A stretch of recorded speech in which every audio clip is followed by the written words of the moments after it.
आणि त्यामुळे त्यांना परत एकदा भारतीय कायद्याप्रमाणे जामीन घेणं आवश्यक होतं। आज भिवंडी कोर्टामध्ये त्यांनी जामिनाची प्रक्रिया पूर्ण केली आणि भिवंडी कोर्टाने त्यांना माननीय कोर्टाने त्यांना जामीन दिला आहे।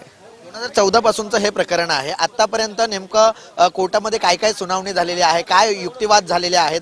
राहुल गांधी आज आले होते, आज नेमकं काय झालेलं आहे? भिवंडी कोर्टामध्ये माझी साक्ष पूर्ण झाली, क्रॉस पण पूर्ण झालेली आहे। 202चा जो पोलीस रिपोर्ट दिला होता ते अशोक सायकर साहेबांची पण सुनावणी झाली आहे। पुढच्या तारखेला त्यांची क्रॉस पूर्ण होईल अशी मला आशा आहे। पण सर, राहुल गांधी हे वारंवार आरएसएस असेल किंवा इतर बाबींवरती बोलताना पाहायला मिळतात। तुम्ही देखील असं आरएसएसच्या कार्यकर्त्यांचं असं म्हणणं आहे की त्यांनी माफी मागावी, हे प्रकरण माफी मागितली तर हे प्रकरण मिटेल। माफी मागण्याची सूचना आमच्या वकिलांनी पहिल्याच तारखेला केली होती, परंतु त्यावेळेस त्यांनी काही माफी मागितली नाही आणि त्यामुळे आता भिवंडी कोर्टामध्ये ह्या सगळ्या संदर्भात सुनावणी होईल आणि आम्हाला खात्री आहे की आमचा या केसमध्ये विजय होईल। 12 वर्ष झालं केस सुरू आहे, त्यामुळे न्यायालयाला काही विनंती केली का लवकरात लवकर याचा निकाल लागावा किंवा लवकरात लवकर ही केस जी आहे ती निकाली लावावी?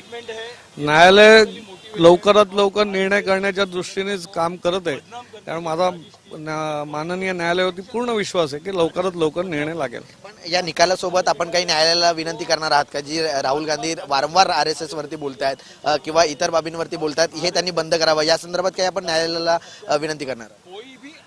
महात्मा गांधींचा खुनाचा खोटा आरोप संघावरती ठेवल्यामुळेच आम्ही मानहानीचा दावा दाखल केलेला आहे। या निर्णयाच्या नंतर त्यांना योग्य तो संदेश जाईल असं मला वाटतं।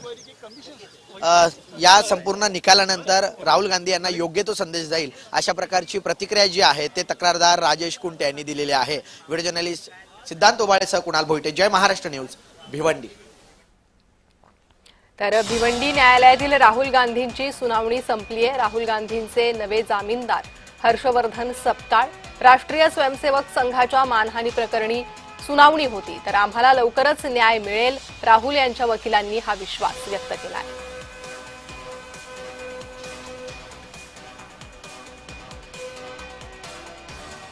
राहुलजी भिवंडी न्यायालयात आले होते। आज त्यांच्या जामिनासाठी महाराष्ट्र प्रदेश काँग्रेस कमिटीचे जे प्रेसिडेंट आहेत हर्षवर्धन सकपाळजी, आज आम्ही त्यांचे बेलचे पेपर माननीय भिवंडी न्यायालयासमोर प्रस्तुत केलं आणि कोर्टाने ते ऍक्सेप्ट केलेलं आहे। फ्रेश जामीन देण्याचं कारण असं की नुकतंच आपल्या सर्वांना माहिती असेल की माननीय शिवराज पाटील चाकूरकर साहेब यांचं निधन झालं आणि त्यामुळे भारतीय नागरिक सुरक्षा संहितेनुसार प्रत्येक आरोपींना नवीन फ्रेश जामीन देणं बंधनकारक आहे। दरम्यान हे प्रकरण नेमकं काय पाहूयात। लोकसभा निवडणूक 2014 सोनाळे गावात राहुल गांधींची प्रचार सभा होती।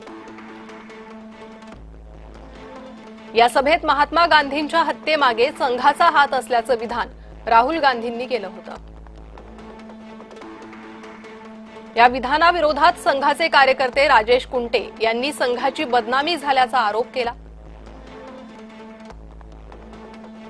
राजेश कुंटेंनी राहुल गांधींविरोधात कलम 500 प्रमाणे खासगी फिर्याद नोंदवली। संघाची बदनामी केल्याचा मानहानीचा दावा राहुल गांधींवर ठोकण्यात आला।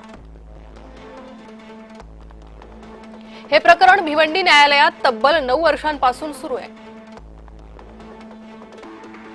या प्रकरणात राहुल गांधी यांना यापूर्वी जामीन मंजूर झाला होता, मात्र त्यावेळी जामीनदार असलेले शिवराज पाटील यांचं निधन झालं। आता राहुल गांधींना नवा जामीनदार भिवंडी न्यायालयात सादर केला। काँग्रेसचे प्रदेशाध्यक्ष हर्षवर्धन सपकाळ आता नवे जामीनदार आहेत।